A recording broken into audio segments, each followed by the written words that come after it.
అందుకు ఆయన వారితో, నేడు నీవు నాతో కూడా పరదేశంలో ఉండు అని నిశ్చయముగా నీతో చెప్పుచున్నానని. ఈ మాట కోసం దైవజనుడు ప్రార్థన చేస్తారు. దైవల మా తండ్రి కుటుంబల నా స్తోత్రం మంచి మాటలు ప్రభావ సహోదరులు తల్లి నాయన సాంబ గారితో మీరు మాట్లాడారు. ఆయన నుండి అలాగే మీ కుమారుడు ప్రభా బట్టగా నిలబడి ఉన్నారు. మీరు నిలబెట్టుకోండి, అన్ని కుటుంబం నుంచి రక్షించుకున్నారు ప్రభు. మీ మహిమ కొరకు నీ ఘనత కొరకు మీరు వాడుకోండి, ఆ కుటుంబాన్ని మీరు వాడుకోండి. కుమారుడు నిలబడి ఉండగా మీరే ఓరుగా ఉంది ఆ బిడ్డల నుండి ప్రతి ఒక్కరితో మాట్లాడండి. ఆయన మాట్లాడుతూ ఉండగా అనేక హృదయాలు కదిలించండి, అనేక హృదయాలను ప్రభావ మీరే తను బలపరిచి ఆ మాటల ద్వారా వాళ్ళ జీవితాలు మార్చుకునే కృప దయచేయండి. నీ కృప నీ సన్నిధి నీ కుమారుడు మీద వచ్చిన యేసు పేరుతో ఆశీర్వదిస్తున్నాను తండ్రి. నేను శుభ శుక్రవారం యేసుక్రీస్తు వారు చనిపోయిన రోజు కదా. ఎవరైనా చనిపోతే శుభ శుక్రవారం అని ఎందుకంటాం? మామూలుగా అది బ్యాక్ ఫ్రైడే అంటాం కదా, గుడ్ ఫ్రైడే అని అంటాం.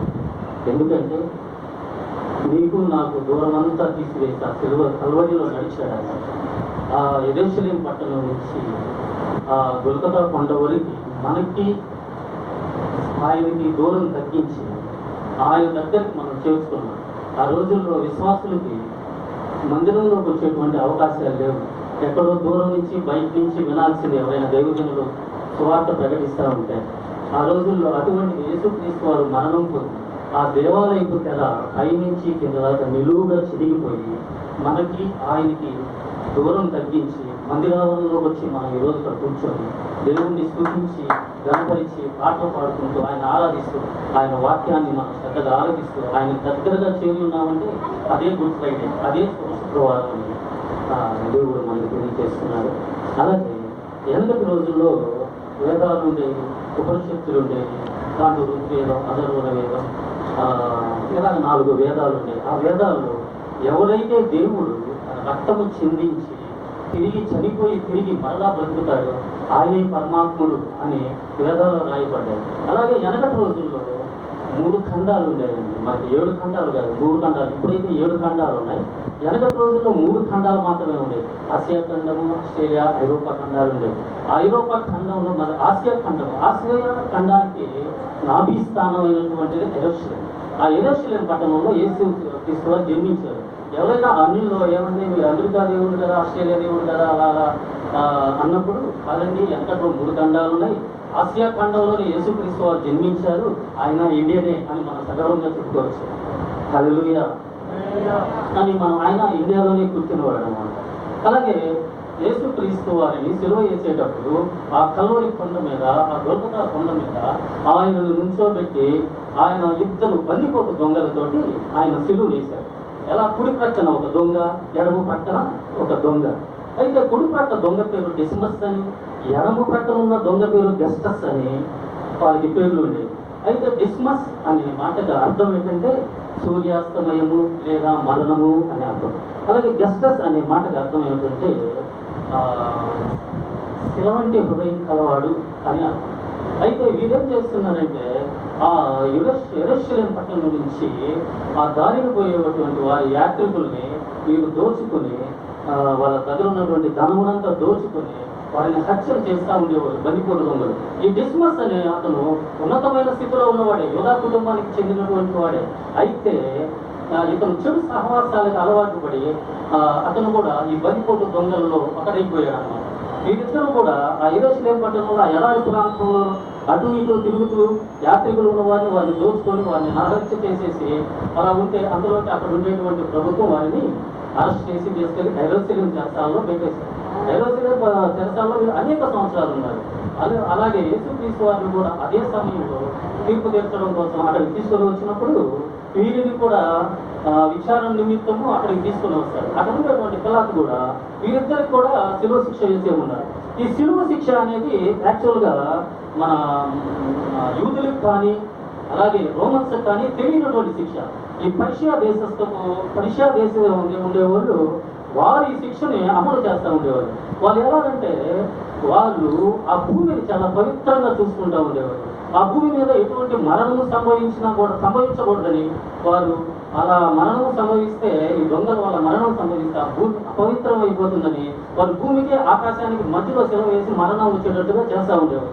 అయితే వాళ్ళు ఆ వేసేటప్పుడు తల భాగానికి తగలకుండా లేదా గుండె భాగానికి తగలకుండా ఒళ్ళంతా ఫుల్గా గాయపరిచేసేవారు. ఎవరు చేస్తారా ఈ సెలవు శిక్షలు అంటే మహా బందిపోటు దొంగలకి, డెకాయిట్స్కి, అలాగే ఉగ్రవాదులకి, టెర్రరిస్టులకి, ప్రభుత్వం మీద తిరుగుబాటు చేసే వాళ్ళకి, వీళ్ళందరినీ తీసుకొచ్చేసి ఇటువంటి సెలవు శిక్షను వేస్తారనమాట. ఈ సెలవు శిక్ష వేసినప్పుడు 6 సెలవులో ఉంచేసినప్పుడు ఒకరు బలవంతుడు అయితే 2-3 రోజులు బ్రతుకుతాడు. ఆ 2-3 రోజులు బతికితే పైన ఉన్నటువంటి గద్దలు, గాబందులు వీళ్ళందరినీ పొడుచుకు తింటా ఉంటాయి. అటువంటి భయంకరమైనటువంటి శిక్షణ ఆ రోజుల్లో ఇచ్చేవారు. ఆ పర్షియా దేశము రోమ్ ప్రభుత్వం క్రిందకు వచ్చినప్పుడు వీళ్ళు నేర్చుకున్నారు ఆ శిక్షని. ఇటువంటి శిక్షణ కూడా వేయచ్చని చెప్పి యూదులు అయితేనేమి, రోమన్స్ అయితేనేమి ఈ సెలవు శిక్షణ వేయడానికి వీళ్ళు ఆ శిక్షణ అవలంబించారు. అయితే ఈ శిక్షణ అవలంబించేటప్పుడు ఈ పక్కన ఉండేటువంటి దొంగ కూడా అంటున్నాడు. ఏమని అంటున్నారంటే, నీవు దేవుడివి కదా, నువ్వు రక్షించుకొని మమ్మల్ని రక్షించు, నువ్వు కిందకి దిగి మమ్మల్ని కిందకి దించు అంటున్నావు. అంటే ఆ యెరూషలేములో నుంచి ఆయన శిలువ మీద తీసుకొని వస్తా ఉన్నప్పుడు ఆయన్ని భయంకరంగా శిక్షిస్తా ఉన్నారు, భయంకరంగా కొడుతున్నారు. ఆయన ముఖం మీద గుడ్డ కప్పి ఎవరు కొట్టారో చెప్పు అని చెప్పేసి హేళన చేస్తా ఉన్నారు. అలాగే ఆ విధంగా సిలువలో వేసేటప్పుడు మత్తయి సువార్త 27వ అధ్యాయం 38 నుంచి 44 దాకా చదివి సహాయం. మరియు కుడివైపున ఒకడును ఎడమ వైపున ఒకడును 2 బందిపోటు దొంగలు ఆయనతో కూడా సిలువ వేయబడింది. ఆ మార్గమున వెలుచున్న వారు తలలూలుచు దేవాలయమును పడగొట్టి 3 దినముల్లో కట్టువాడా, నిన్ను నీవే రక్షించుకును, నీవు దేవుని కుమారుడు అయితే సిలువ మీద నుండి దిగమని చెప్పుచు ఆయనను దూషించరు. అలాగే శాస్త్రులను, పెద్దలను, ప్రధాన యాజకులను కూడా ఆయన అపహసించు, వీడు ఇద్దరును రక్షించను, తను తానే రక్షించుకొనలేడు. ఇశ్రాయేలు రాజు కదా, ఇప్పుడు సిలువ మీద నుండి దిగిన ఎడల వారిని నమ్మదును. వాడు దేవుని యందు విశ్వాసముంచును, నేను దేవుని కుమారుడినని చెప్పాను గనుక ఆయనకిష్టుడైతే ఆయన ఇప్పుడు వారిని తప్పించినని చెప్పేది.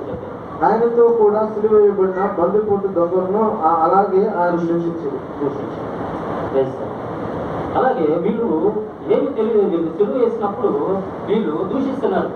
ఏమయ్యా, నువ్వు దేవుడివి కదా, దేవుని కుమారుడివి కదా, దిగు సిలువలో నుంచి కిందకి దిగు, నిన్ను రక్షించుకో, మమ్మల్ని రక్షించు అని చెప్పేసి ఈయన దేవాలయంలో పడగొచ్చి 3 దినాల్లో కడతాడంట. అంటే ఆయన శరీరమే, ఆయన దేహం దేవాలయం అని, అది 3వ రోజు తిరిగి లేస్తదని అజ్ఞానునికి అర్థం కాల.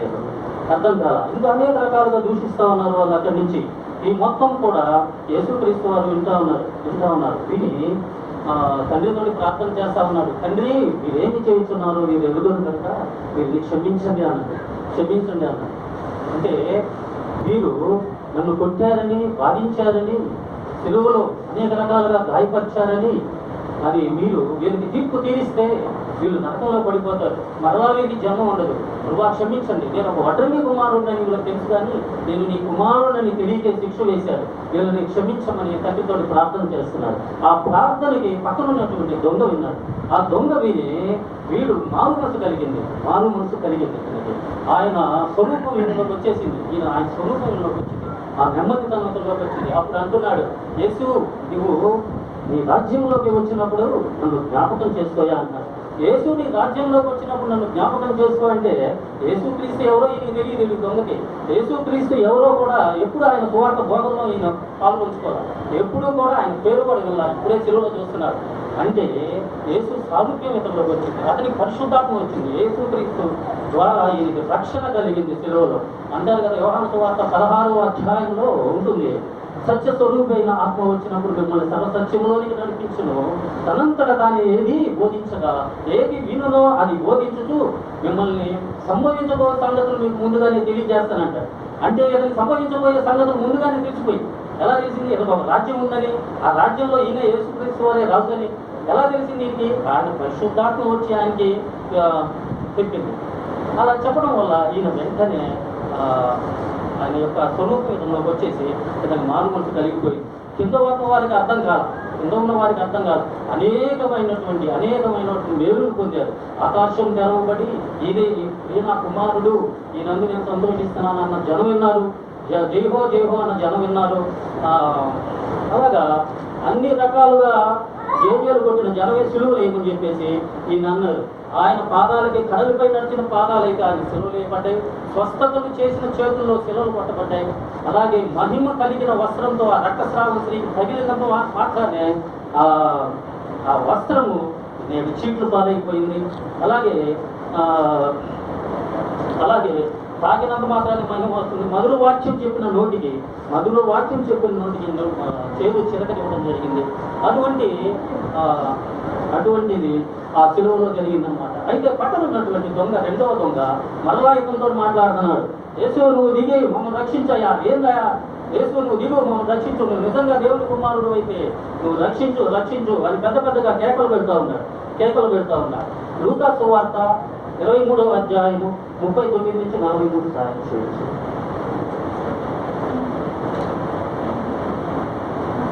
వేలాడబడిన ఆ నేరస్తుల్లో ఒకడు ఆయన దూషించుచు, నీవు క్రీస్తువు కదా, నిన్ను నీవు రక్షించుకును, మమ్మను కూడా రక్షించమని చెప్పారు. అయితే రెండవ వాడు వాడిని గద్దించి, నీవు అదే శిక్షావిధిలో ఉన్నావు గనుక దేవునికి భయపడవా? మనకైతే ఇది న్యాయమే, మనము చేసిన వాటికి తగిన ఫలము పొందుతున్నాము, కానీ ఈయన ఏ తప్పిదమును చేయలేదని చెప్పి ఆయనను చూసి, యేసు నీవు నీ రాజ్యములోనికి వచ్చినప్పుడు నన్ను జ్ఞాపకం చేసుకున్నాను. ఈయన అంటున్నాడు, పక్కన ఉన్నది వాడిని గద్దించాడు. ఏం మాట్లాడుతున్నావు అని గద్దించాడు. ఏం మాట్లాడుతున్నా అంటే సర్వ మానవాల రక్షణ కొరకు సిలువను 7 మాటలు పలికి యేసుక్రీస్తు వారు తనను తాను రక్షించుకున్న కొరకు ఈ దొంగ 7 మాటలు పలికాడు. ఏమని మాటలు పలికాడంటే, నీవు అదే శిక్షావిధిలో ఉన్నావు, నువ్వు దేవునికి భయపడవా? మనకైతే ఇది న్యాయమే, ఈయన ఏ తప్పిదము చేయలేదు. 4 మాటలు. నీవు అదే శిక్షావిధిలో ఉన్నావు. 1, నువ్వు దేవునికి భయపడవా? 2, ఈయన ఏ తప్పిదము చేయలేదు. 3, నువ్వు అదే శిక్షావిధిలో ఉన్నావు. 4, ఈ 4 మాటలు ఆయనతో చెప్పాడు. 3 మాటలు యేసుక్రీస్తు వారితో మాట్లాడాడు. యేసు నీ రాజ్యంలోనికి ప్రవేశించినప్పుడు నన్ను జ్ఞాపకం చేసుకో. యేసు 1 నీ రాజ్యంలో ప్రవేశించినప్పుడు 2 నన్ను జ్ఞాపకం చేసుకో. 3, 7 మాటలు పలికి ఈయన కూడా ఆయనకు రక్షణ తెచ్చుకున్నాడు. ఆయన రక్షణ తెచ్చుకొని ఆయన మరణము మహిమకరంగా మరి పరిశుద్ధులతోటి పరదేశంలో నివసించేటువంటి భాగ్యాన్ని అతను పొందుకున్నాడు. అలాగే కింద ఉన్నటువంటి ఇంకా దొంగ అంతవరకే తెలుసుకోగలిగాడు. కింద ఉన్నటువంటి వారైతే ఆ సమయానికి ఇంచుమించు 3 గంటల సమయంలో భూమి అంతా కూడా చీకటి కనిపించింది. బండలు బ్రదలైపోయినాయి. అలాగే భూమి అంతా కంపించిపోయింది. దేవాలయపు తెర పైనుంచి కింద దాకా నిలువుగా చిరిగిపోయింది భీకర శబ్దంతో. అలాగే కింద ఉన్నటువంటి శతాధిపతి ఈయన నిజమైన దేవుని కుమారుడే అని ఒప్పుకొని ఆయన నిజమైన దేవుని కుమారుడే అని ఒప్పుకున్నాడు. ఈ రోజుల్లో మనకి అది సాదృశ్యంగా ఉంటుంది. అంతా అయిపోయిన తర్వాత వీరిద్దరూ మరణించారు. వీరిద్దరు కూడా మరణించి ఆ దొంగ అయితే అలాగే అక్కడే చనిపోవడం జరిగింది. ఈయనైతే ఆత్మతోటి పరదేశంలో పరిశుద్ధులతో కలిసి ఆయన మరణము మహిమకరంగా మారిందని మనం తెలుసుకోవచ్చు. ఈ మాటలు దేవుడు ఆశీర్వదించునుగాక. ఏదైనా తప్పులు ఉంటే క్షమించునుగాక.